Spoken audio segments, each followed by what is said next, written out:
प्रेक्षकांनो, माझा अंदाज 100% खरा ठरलाय. लक्ष्मीच्या पावलांनी या मालिकेच्या 31 जुलैच्या भागात आज रोहिणीने त्या सरोजला सांगितलंय कला डिझायनर असल्याचं सत्य. पण कसं काय ते बघत राहा. सुरुवातीला आपण बघतोय अद्वैत कलाशी भांडत असतो नेहमीप्रमाणे. कागद खाली पडल्यावर कला तो उचलते. अद्वैत म्हणतो, का उचललास तो कागद, बघू दे मला. कला म्हणत असते, ते माझे कागद आहेत. आता अद्वैत म्हणतो, मला बघायचे ते कागद. कला म्हणते, हे काय तुझं ऑफिस नाही, हे माझे खाजगी कागद आहेत. अद्वैत म्हणतो, हे घर माझं आहे आणि कागद पण मी बघणार. आता कला म्हणते, झालं तुझं सुरू. म एक म दुणे मी, म त्रिक माझं, म चोक माझं माझं, म पंचे. आता अद्वैत म्हणतो, गप्प बसा, काय गणिताचा वर्ग चालू आहे का, पेपर दे. कला म्हणते, नाही मिळणार तुला पेपर, काय करायचं ते कर. अद्वैत म्हणतो, काय आहे एवढं त्या पेपरमध्ये. कला म्हणते, प्रायव्हसी नावाची गोष्ट असते. काय रे चांदेकर, तुझं सारखं सारखं माझ्या खाजगी गोष्टीमध्ये का डोकवत असतोस. सोहम आणि रजनी या दोघांचे भांडणं खूप एन्जॉय करत असतात. कला म्हणते, तू खुश आहेस ना तुझ्या आयुष्यात माझ्याशिवाय, मग आता मी कशाला हवी आहे तुला. अद्वैत म्हणतो, उगा आगाऊपणा करू नकोस, उगा हुशारी दाखवू नकोस, गोल गोल गोल गोल फिरवून विषय नको बदलूस, कागद दे म्हणतोय ना. कला म्हणत असते, त्याला मी नाही देणार तुला हा कागद. अद्वैत म्हणत असतो, अरे एवढं काय आहे त्यात, बघू दे ना मला. कला म्हणते, काही नाहीये त्यात. अद्वैत म्हणतो, काही नाहीये ना त्यात, मग एवढं का लपवून ठेवतेस, आणि इकडे बघू दे मला. आता सोहम मध्येच म्हणतो, आई यांचं चालू देत, मला जरा अर्जंट काम आहे, मी जरा जाऊन येतो. आता रजनीताई म्हणतात, जा बाबा जा, यांचं चालूच राहणार आहे दिवसभर. तिथे रोहिणी सुद्धा हजर झालीये या दोघांचे भांडणं ऐकायला. आता ती विचार करते, या कलाच्या नादाला लागून अद्वैत लहान मुलांसारखा वागतोय. स्वामीनाथनने याला असं पाहिलं तर त्यांच्या डोळ्यावर विश्वासच बसणार नाही. काय चाललंय या अद्वैतचं. पण भांडण मात्र अगदी चवीने एन्जॉय करते रोहिणी. आता इकडे अद्वैत कलाशी हुज्जत घालतच असतो. दे म्हणलं ना तुला कागद, का देत नाहीयेस तू. कला म्हणते, नाही देणार मी, तू माझ्यावर विश्वास का दाखवतोय चांदेकर. अद्वैत म्हणतो, माझा नाहीये तुझ्यावर विश्वास. मग आता ही कला म्हणते, ठीक आहे तुझं सोड, माझं सोड बाबा, पण रजनी मॅडमवर विश्वास आहे ना तुझा, त्यांना विचार. अद्वैत म्हणतो, काकीचं काय ग, उगाच आपल्या मध्ये बोलतेस काही पण. अगं काकीने मला जन्माचं मोठं केलेलं आहे, तिच्यावर मला विश्वास आहे. आता कला म्हणते, काय रजनी मॅडम असा कसा आहे हो हा, बघा शाळेत असल्यापासून असंच आहे का, नाही म्हणजे का आता असा झालाय. रजनीताई आता हसायला लागतात आणि म्हणतात, कला अगं काय चाललंय तुझं, तू पण ना. आता लगेच अद्वैत म्हणतो, ए काकी हसतेस काय तू, काय तुझं चाललंय. आता रजनीताई म्हणतात, अरे हसू नको तर काय करू अद्वैत, बरं बाबा सॉरी. पण बाई तुमच्या दोघांचं हे जे काही चाललंय ना ते फार गमतीशीर आहे. अद्वैत म्हणतो, काकी अगं मी गंमत नाही करत आहे, मी सिरियसली बोलतोय. कला म्हणते, रजनी मॅडम सांगा ना त्याला. अद्वैत म्हणतो, अगं काकी हिला पेपर्स न दाखवायला काय झालं, एवढं लपवण्यासारखं काय आहे त्या कागदामध्ये. मग रजनीताई म्हणतात, अरे खास काही नाहीये, सामानाची महिन्याची बिलं आहे ती टॅली करायची राहिली होती ती, म्हणजे कला मला म्हणाली की मी करते म्हणून तिने घेतले ते कागद. कला म्हणते, झालं का तुझं समाधान चांदेकर, मी काय करते हे बघायला तुझ्याकडे भरपूर वेळ आहे ना. चल आता आज आपण बसून दोघं जण यादी करू. आता तुम्ही काही टेन्शन घेऊ नका बरं का, कारण आता खुद्दच चांदेकर बसणार आहेत सामानाची यादी करायला, त्यामुळे या वेळेचं सामान अगदी परफेक्ट भरलं जाणार आहे. कला अद्वैतला फारच त्रास देते कधी कधी, आणि अद्वैत तर तिला देतोच. कला म्हणत असते, थोडंही जास्त नाही थोडंही कमी नाही, परफेक्ट सामान भरलं जाणार आणि बिलं पण तपासली जाणार, हो की नाही चांदेकर. चल बरं आपण तुला यादी करायला शिकवतोय. आता रोहिणी हे बघतच राहतीये. कला त्याचा हात धरते आणि आता त्याला हॉलमध्ये आणते त्या डायनिंग टेबल जवळ. त्याला म्हणते, ये बस. अरे जसं स्वयंपाक करणं महत्वाचं आहे ना, तसं घरामध्ये काय हवं काय नको ते बघायला हवं की नाही, ते तितकंच महत्वाचं आहे अरे चांदेकर. अद्वैत म्हणतो, काहीतरी मॅड सारखं बोलू नकोस, आम्ही सगळे नॉर्मलच आहोत, यापेक्षा बरी कामं भरपूर आहेत मला. कला म्हणते, असं कसं चांदेकर, अरे तू जबाबदारी झटकतोय, शोभतं का तुला. आणि बघ तुला कागद बघायचा होता ना, हा बघ. आता कलाने अक्कल हुशारीने त्या डिझाईनचा कागद आहे ना तो खाली पाडलाय, आणि आता रोहिणीचं लक्ष गेलं ना त्या कागदाकडे, ते टेबलाच्या खाली टाकलंय मुद्दाम कलाने. आणि आता कला म्हणत असते, बघ बरं काय हवंय तुला, हे बघ या यादीकडे लक्ष दे. 5 किलो आंबे मोहर तांदूळ, चल लिही बरं इथे. 3 किलो तुरीची डाळ, 5 किलो सूर्यफुलाचं तेल. अरे लिही ना चांदेकर. अद्वैत चिडतो आणि म्हणतो, काय चाललंय तुझं, अति आगाऊपणा बंद करा. आता कला म्हणते, याला अति आगाऊपणा नाही कर्तव्य दक्षता म्हणतात. अद्वैत म्हणतो, मला ते तू सांगायची अजिबात गरजच नाही आणि तू तर अजिबात सांगू नकोस मला ते सगळं, तुझा माझा काहीही संबंध नाहीये. कला म्हणते, मी काय करते, माझ्या खाजगी गोष्टीमध्ये तुझा फार रस आहे ना.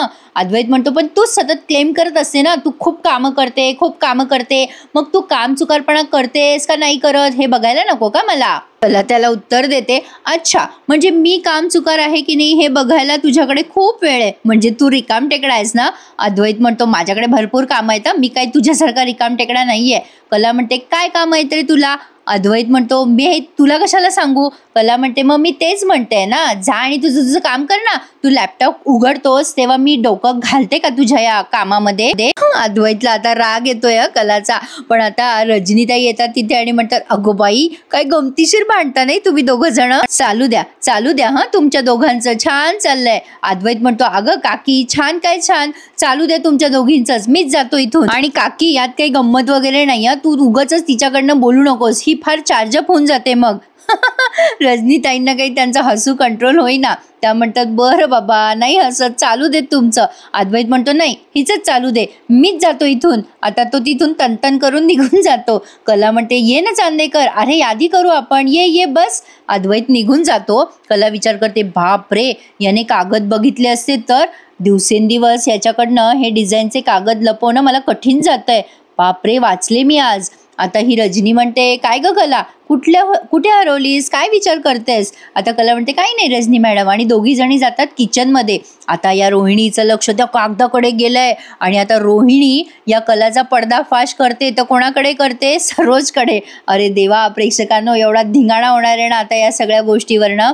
आता ही रजनी म्हणते, काय ग कला, त्या कागदामध्ये खरंच काय होतं ग. कला म्हणते, अहो काहीच नव्हतं रजनी मॅडम, असंच आपलं. आता रजनी आणि कला दोघी जणी किचनमध्ये काम करत असताना ही रोहिणी असं शिताफीने तो कागद हळूच उचलते कलाच्या नकळत. आणि आता तो कागद बघते आणि त्यावर तिला डिझाईन्स दिसतात. बापरे, रोहिणी विचार करते, ही कला तर सामानाची लिस्ट आहे म्हणून सांगत होते अद्वैतला. अरे बापरे, दिसती त्यापेक्षाही फारच चॅप्टर आहे ही पोरगी. नाही, घुसघुशीत हाताला लागलेलंच आहे माझ्या, तर आता हे सगळं खणून काढायलाच पाहिजे. आता या रोहिणीने हे सगळं सत्य सरोजला जाऊन सांगितलंय. पण आता तत्पूर्वी सोहम आणि काजलचा एकदम फनी असा सीन त्यांनी दाखवलाय. प्रेक्षकांनो, लक्ष्मीच्या पावलांनी या मालिकेचा रिव्ह्यू तुम्हाला माझ्या आवाजात ऐकायला आवडतच असेल तर प्लीज माझ्या या रिव्ह्यूला लाईक करायला आणि माझं चॅनल सबस्क्राईब करायला प्लीज विसरू नका हं.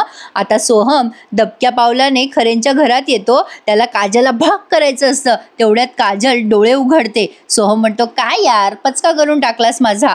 काजल म्हणते, तू इथे कशाला आलायस इकडे, आणि आपण काय एवढे काय आजारी नाहीये, सतत कोणीतरी येऊन भेटायला. सकाळ संध्याकाळ फेरा मारायला काय आपण हॉस्पिटलमध्ये ॲडमिट आहे का. आता सोहम म्हणतो, काय बोलतेस तू, हॉस्पिटल कशाला पाहिजे, अगं ठणठणीत आहेस तू, भल्यांना सरळ करतेस तू, तुला कशाला हवंय हॉस्पिटल वगैरे. तेवढ्यात खरेबाई येतात बाहेर आणि म्हणतात, अगं बाई सोहमराव, तुम्ही परत आला होय. सोहम म्हणतो, हो मगाशी ना मला अर्जंट काम आलं होतं म्हणून मी लगेच गेलो होतो. तर मला असं वाटलं की तुम्हाला असं वाटेल की हा चहा न पिताच गेला की चिडला का काय, म्हणून मी परत आलो. खरेबाई म्हणतात, असं आहे काय. सोहम म्हणतो, मग करताय ना चहा माझ्यासाठी. या म्हणतात, हो करते की, आणते ना. सोहम म्हणतो, वेलची घालून माझ्यासाठी चहा करा. आता संगीताताई म्हणतात, हो वेलची घालून चहा आवडतो का तुम्हाला एवढा, मग केटली भरून तुमच्या घरीच धाडून दिलं असतं की. सोहम म्हणतो, नाही तुम्ही पाठवला असता चहा, पण मला गॅसवर ना डायरेक्ट कपमध्ये घातलेला चहा आवडतो ना, ताजा. संगीताताई म्हणतात, अरे बापरे, म्हणजे गरम चहा आवडतो होय. सोहम म्हणतो, होय. आता काजलला नवलच वाटतंय, हे काय चाललंय सोहमचं. खरेबाई म्हणतात, बरं बसा, गरम चहा आणते तुमच्यासाठी. खरेबाई, माझाही अर्धा कप टाकला तर चालेल मला. बोलून घसा सुकलाय माझा. असो, आपल्याला थोडी चहा मिळणार आहे बाबा आयता. तर आता खरेबाई गेलाय बाई चहा टाकायला. मग आता काजल त्या सोहमला म्हणते, यार तू इकडे का आलायस. सोहम म्हणतो, का म्हणजे काय, अरे माझ्या मैत्रिणीला भेटायला आलोय, ती हरवलीये खरी पण तिला भेटायला आलोय. काजल म्हणते, काय बडबडतोयस रे तू. सोहम म्हणतो, त्याचं काय ना गुंडेश्वर, ॲक्च्युली माझी चूक झाली ग, आणि चूक झाल्यावर सॉरी म्हणतात ना, आणि मी सॉरी म्हणायला आलोय. तू आय एम सॉरी. मी जे काही बोललो तुला ते विसर ना. आपण पहिल्यासारखी मैत्री कंटिन्यू करू ना. ते प्रेमाचं वगैरे मी काढून टाकलंय ग मनात. मी प्रॉमिस करतो आपल्यामध्ये ते कधीच येणार नाही. मी एक वाक्य बोललो तर त्याच्यासाठी आपली मैत्री कशाला तोडायची. कलाने जे काही सांगितलंय त्याचा चांगला परिणाम झालाय बरं का सोहमवर. पण आता ही काजल त्याच्या पाठीवर थाप हाणते आणि म्हणते ये बात हुई ना भावा. सो म्हणतो भावा. विचारायचं जरा जास्ती ओव्हर पचका झाला असं नाही वाटत आहे तुम्हाला. मग आता काजल म्हणते नाही मित्रा, झालं का आता तुझं समाधान. आता सोहम स्माइल करून म्हणतो हा ये बात हुई. आता इकडे खरे बाई आल्या चहा घेऊन. फारच लवकर आणला नाही त्यांनी. आता लगेच त्या म्हणतात हे घ्या गरमागरम चहा सोहमराव, आणि काजू हे घे तू काढा. आता काजल म्हणते नाही आपल्याला पण चहा पाहिजे. आता संगीताबाई म्हणतात हा चहा पाहिजे.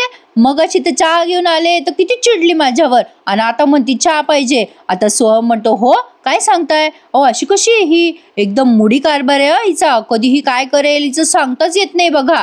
आता संगीताताई म्हणतात तेच म्हणते मी, अहो सोहमराव तुम्हाला सांगतो आम्हाला तर लई टेन्शन असतं. अहो दुकानात जाते ना काम करायला, आम्हाला तर लई टेन्शन येतं बघा. दुकानात जाते काम करायला, अहो कप बशा फोडते का काय असं वाटतं आम्हाला. राग यायचा आणि त्या मालकाच्या डोक्यावर 4-5 ते पिज्जे थापायची. हाय नाही तर सूत नाही तर भूत. सोहम अगदी चवीने तिचे गाराणे करतोय. सोहम म्हणतो काय ही हिची मारामारी, काय ते गुंडगिरीपणा करणं शोभतं का बघा बरं हिला. आता या संगीताताई म्हणतात अहो हो ना, अहो काय सांगू तुम्हाला, आमच्या डोक्याला ताप करून ठेवला या पोरीनं. एक बी गुण पोरीवानी नाही बघा हिच्यात. सोहम म्हणतो आणि हिची टोपी. आता ते संगीताताई म्हणतात तेच म्हणते हो सोहमराव, अहो तिला लई सांगत असते मी, अहो पोरीच्या जातीनं कसं राहायला पाहिजे, लाली लिपस्टिक लावायला पाहिजे, जरा केस बिस नीट करायला पाहिजे, पण ही पोरगी ऐकल तर शपथ आहे माझं. काजल चिडते आणि म्हणते काय चाललंय तुमच्या दोघांचं, किती बडबड बडबड करू लागल्या तुम्ही दोघं जण. ओय तुझं काय रे, चल उठ, झालाय ना तुझा चहा पिऊन, चल निघ. आपल्या आईचे कान भरतोय का तू, तिला सांगतोय का आपल्याबद्दल. अशी पिंटो असते ना तुला मग कळेल तुला. माझ्या समोर माझ्या चुगल्या करताय काय दोघं जण. सोहम म्हणतो बरं बरं ठीक आहे काकी, आपण ना हिच्या पाठी हिच्या चुगल्या करूया. संगीताताई लागतात हसायला आणि आता लगेच काजल सोहमला मारत असते. संगीताताई म्हणतात हे काजू थोबाड फोडी ना तुझं. आता सोहम म्हणतो बघा कशी दादागिरी करते माझ्यावर. सोहम मुद्दाम काजलला चिडवत असतो चहा देऊ का तुला. काजल त्याच्याकडे बघून डोळे वटारत असते. पण आता प्रेक्षकांनो पुढचा हा प्रसंग तुम्हाला खूप भावून जाणार आहे. कला आबांकडे आली आहे आणि आबांना म्हणते आजोबा आत येऊ का. आबा म्हणतात काय विचारते सुनबाई, ये की आतमध्ये. काय झालं सुनबाई, विचार की काय विचारायचंय तुला. आता कला तिथे जवळ बसते त्यांच्या आणि म्हणते आजोबा मला ना तुम्हाला एक गोष्ट सांगायची होती, खरं तर मला तुम्हाला कबुलीच द्यायची होती. आबा म्हणतात काय झालं ग सुनबाई, कसली कबुली द्यायची आहे तुला. आता कला म्हणते आजोबा मी एक गोष्ट तुम्हाला न सांगता केली आहे. आजोबा म्हणतात कसली गोष्ट बाळा. कलाने सगळं खरं खरं सांगितलंय आजोबांना. ती म्हणते आजोबा माझी धाकटी बहीण आहे ना काजल, ती आज आजारी पडली आहे. सध्या ना ती एका कॅफेमध्ये वेटरचं काम करतीये आणि आजारी असल्यामुळे ती आज कामावर नाही जाऊ शकली. आजोबा म्हणतात मग काय. मग कला म्हणते आजोबा आज तिचा दिवस भरला नसता ना तर तिला पैसे मिळाले नसते, म्हणून आज मी तिच्या जागी कॅफेमध्ये काम करायला गेले होते. आता आजोबा म्हणतात बापरे तू तू कशाला गेली होतीस तिकडे काम करायला. अगं कला तू तिकडे काम करायला गेलीस म्हणून मला काही वाटलं नाही ग पोरी, पण कोणचंही काम वाईट नसतं. हे बघ आता ती माणसं आपल्याला जेवायला घालतात, आपल्याला काय हवं नको ते विचारतात, आपल्याला म्हणजे सगळं काही आपलं खाय प्यायला देतात, तेव्हा आपण 2 घास आनंदाने जेवतो. अगं पण प्रत्येकानं आपापली कामं ठरवलेली असतात. आता तुझं काम नसताना तू तिथे जायची काय गरज होती. पैशाची अडचण होती तेव्हा तू मला विचारायचं असतं, आपण काहीतरी माग काढला असता पोरी. आता कला सुरेख उत्तर देते त्यांना. ती म्हणते आजोबा मला तेच तर नको होतं. तुमचं मन फार मोठं आहे, तुम्ही अगदी सहजतेने तिला मदत करू शकला असता. पण अहो काजल आत्ताच तिच्या पायावर उभं राहायला शिकतीये, घराची जबाबदारी घेतीये आणि आता मोठी बहीण म्हणून ती अडचणीत असल्यावरती तिला एक टेकू दिला, थोडीशी मदत केली तर पुन्हा हुरूप येऊन ती स्वतः कामाला सुरुवात करेल. तिला जर थेट पैसेच मिळाले असते आजोबा तर तिचा संघर्ष संपला असता की नाही. आणि यापुढे सहज पैसे मिळवण्याकडे तिचा कल गेला असता. आजोबा म्हणतात, पोरी तू बोलतेस हे बरोबर आहे, पण मदत तर कधी कधी मिळाली असती, सारखी सारखी मिळाली नसती, असं आपण तिला समजवलं असतं की नाही. कला म्हणते, आजोबा तुमचं बरोबर आहे, मी तिची मोठी बहीण आहे. काजल मला तिचा आदर्श मानते, त्यामुळे मला तिला या क्षणी इतकी सोपी पळवाट दाखवावी असं वाटलं नाही हो. मला झाला थोडा त्रास, पण यातनं ती निदान स्वाभिमान शिकेल ना. आणि दुसरी गोष्ट म्हणजे आपलं कोणी अडचणीत असेल तर त्याच्यासाठी वेळेवर उभं राहणं हे गरजेचं आहे ना आजोबा, हे सुद्धा ती शिकेल माझ्याकडनं असं मला वाटलं होतं. आता आजोबांना काय कौतुक वाटतंय सुनेचं, काय सांगू तुम्हाला. आता आजोबा म्हणतात, आजोबा कलाला म्हणतात, बेटा कला, तुझा हा मोठेपणा तुला आयुष्यात खूप पुढे घेऊन जाणार आहे बघ. कला म्हणते, हो आजोबा, पण मी आज तिथे कामाला गेले वेटर म्हणून तर तुम्हाला राग नाही ना आला माझा. आजोबा म्हणतात, हे बघ, तुला जे काही केलंयस तू ते तुला पटलं ना, मग झालं तर. कला म्हणते, आजोबा थँक्यू सो मच, मला माहीत होतं तुम्ही मला समजून घ्याल, पण ही गोष्ट मी तुमच्यापासून लपवली आहे, ही गोष्ट मला असह्य होत होती. मला असं वाटलं आजोबा तुमच्याशी बोलावं म्हणून मी इथे आले. आता आजोबा म्हणतात, कला, ही गोष्ट तू अद्वैत जवळ का नाही बोललीस, ही गोष्ट तू त्याच्याजवळ बोलू शकली असती. कला म्हणते, आजोबा त्याने नसतं समजून घेतलं मला. आबा म्हणतात, अगं बाळा, तुला वाटतं तसं नाहीये, अगं अद्वैत लई समजूतदार आहे. कला म्हणते, नाही आजोबा, तो इतरांसाठी समजूतदार आहे, पण माझी कुठलीही गोष्ट तो पूर्ण ऐकून घेतच नाही आणि त्याबद्दल मत बनवून तो मोकळा होऊन जातो. असो, पण त्याबद्दल न बोललेलंच बरं. आता आजोबांना प्रश्न पडलाय की या दोघांमध्ये जरा अविश्वास कमीच आहे. असो, पण आता कला म्हणते, आजोबा येते मी. आता असं म्हणून ती निघून गेली आहे. पण आता आजोबांना लक्षात येतंय की त्यांनी कलाला या घरात आणलंय हा त्यांचा निर्णय किती महत्त्वाचा ठरलाय. कला जेव्हा घरात सर्वप्रथम येते आणि तिची पावलं या घरात उमटली जातात, ती पावलं आता आजोबांना आठवत आहेत. कलाचा गृहप्रवेश त्यांना आठवतोय, लग्न झाल्यानंतर कलाने या घरात प्रवेश केला, या सगळ्या गोष्टी आजोबांना आठवत आहेत. आणि आता ते मनाशीच बोलतायत, आई अंबाबाई, तुझ्या मनात नेमकं काय आहे हे मला काही ठाऊक नाही ग, पण इतके दिस झाले, पण या दोघांची घडी, या संसाराची घडी काही अजून बसलेली नाहीये. हे नातं सुरू झाल्यावर ते आत्तापर्यंत तुम्हाला लई संकेत दिले बघ. या दोघांच्या संसाराची घडी कधी बसल, या दोघांचा सुखी संसार कधी सुरू होईल कोणास ठाऊक, याचा अंदाजच लागत नाहीये. पण आई अंबाबाई, तूच या दोघांकडे लक्ष दे ग माई. आणि आता ते मनोभावे देवीला नमस्कार करतात आणि कला आणि अद्वैतसाठी कृपादृष्टी ठेव अंबाबाई असं म्हणून ते पुन्हा एकदा देवीला मनोभावे नमस्कार करतात, या दोघांचा संसार मार्गी लागू दे म्हणून. किती काळजी असते ना मोठ्या माणसांना म्हणजे आपल्या लेकरांची. असो, पण आता इकडे कलाला असं वाटते की अद्वैतला हे सत्य जाऊन सांगावं, आपण विनाकारण अद्वैतला त्रास दिला असं तिच्या मनात आलंय. अरेच्छा, पण आज तर उलटच झालं. आता कला जेव्हा खोलीत जाते तेव्हा अद्वैत खूप चिडलेला असतो, तो सानिकाशी फोनवर बोलत असतो. आता अद्वैत म्हणतो, काय याला काय अर्थ आहे सानिका. आता सानिका म्हणते, सर आपला अकाउंटंट आहे ना, तो खोटं बोलून सुट्टीवर गेलाय. अद्वैत म्हणतो, याचा पुरावा आहे का तुझ्याकडे सानिका. सानिका म्हणते, सर त्याच्या बायकोने चुकून सोशल मीडियावर फोटो पोस्ट केले आणि मी सोशल मीडिया चेक करताना मला ते फोटोज दिसले. सर मला माहित होतं तुम्ही पुराव्याशिवाय माझ्यावर विश्वास ठेवणार नाही, त्यामुळे मी तुम्हाला आधीच त्याचे स्क्रीनशॉट काढून पाठवते आता. आणि आता ती फोनवर चालू असताना त्यांचं बोलणं ते स्क्रीनशॉट अद्वैतला पाठवते. अद्वैत फोनवर बोलत असताना ते स्क्रीनशॉट चेक करतो आणि त्याला खात्री पडते त्याचा अकाउंटंट जो आहे तो सुट्टीवर गेला आहे आणि तेही अद्वैतला खोटं बोलून. आता सानिका पुढे म्हणते, सर तो आजारी आहे असं खोटं बोलून सुट्टीवर गेला होता, मी त्याची कंप्लेंट नाही करत आहे तुमच्याकडे, पण सर तो सुट्टीवर गेल्यामुळे आपल्याकडे सगळ्यांची सॅलरी थांबली आहे, त्यामुळे खूप लोकांचा प्रॉब्लेम झाला आहे, अडचणीत आलेत बरेच लोक जण, तुम्ही जर त्याची सुट्टी कमी केली तर बरं होईल. आता अद्वैत म्हणतो, नाही सानिका, त्याची सुट्टी कमी होणार नाहीये. हे बघ सानिका, तो माझ्याशी खोटं बोललाय, याचा पुरावा आत्ताच तू दाखवलास ना मला. खोटं बोलणाऱ्या माणसाला माझ्या कंपनीमध्ये अजिबात जागा नाही. त्याने मला खरं सांगितलं असतं तर मी त्याला नाही म्हणलं असतो का. नाही, पण मला खोटं बोलणाऱ्याची ना प्रचंड चिड येते. आणि आता बाकी स्टाफ मेंबरची पेमेंट्स ड्यू ठेवली आहे त्याने, म्हणजे काम टाळून तो सुट्टीवर गेलाय, त्यामुळे आता माझ्या कंपनीचं नुकसान झालंय ते वेगळंच. सानिका म्हणते, हो सर त्याची चूक झाली आहे हे मान्य आहे, पण त्याला एखादी संधी तर द्या.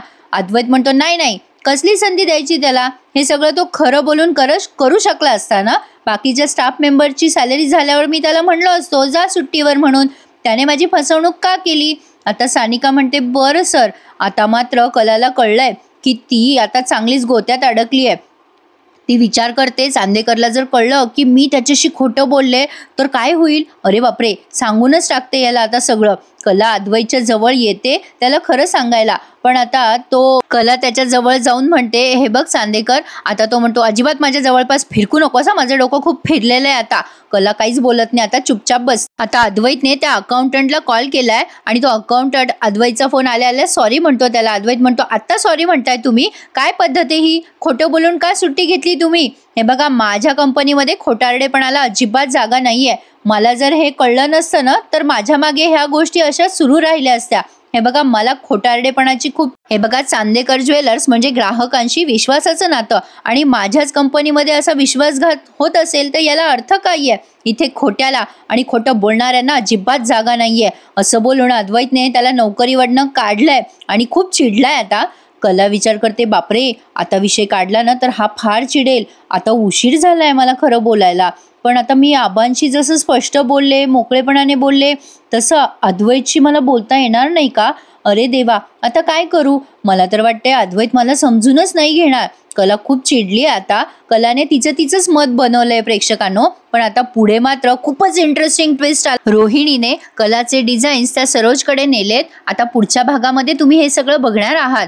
तर रोहिणी सरोजला म्हणते, बघ, आपल्याला आलेले डिझाईन्स आणि ह्या तुझ्या सुनेने काढलेले डिझाईन्स किती साम्य आहे या सगळ्यामध्ये.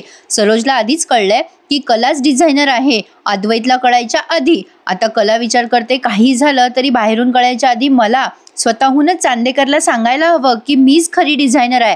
कला अद्वैतला कॉल करत असते, पण नेमका अद्वैत तिचा फोन कट करतो. कला आता विचार करते की ऑफिसमध्ये जाऊन अद्वैतला सत्य सांगावं. काय होईल प्रेक्षकांनो पुढे हे बघणं इंटरेस्टिंग ठरणार आहे. काहीतरी मोठा तमाशा होणार आहे हे मात्र खरं आहे. त्यासाठी चॅनलला आपल्या सबस्क्राईब करा आत्ताच, कारण आपल्या चॅनलवर कुठल्याही प्रकारचे फेक रिव्ह्यू दिले जात नाही, खरेखुरे रिव्ह्यू दिले जातात. अद्वैत कलाची बाजू घेईल का? सरोज आता कलाला काय काय बोलेल? खूप मजा येणार आहे बघायला प्रेक्षकांनो. पटकन चॅनल सबस्क्राईब करा आणि माझा हा रिव्ह्यू आवडल्यास त्याला लाईक करायला विसरू नका आणि कमेंट करून सांगा कसा वाटला तुम्हाला आजचा भाग. धन्यवाद.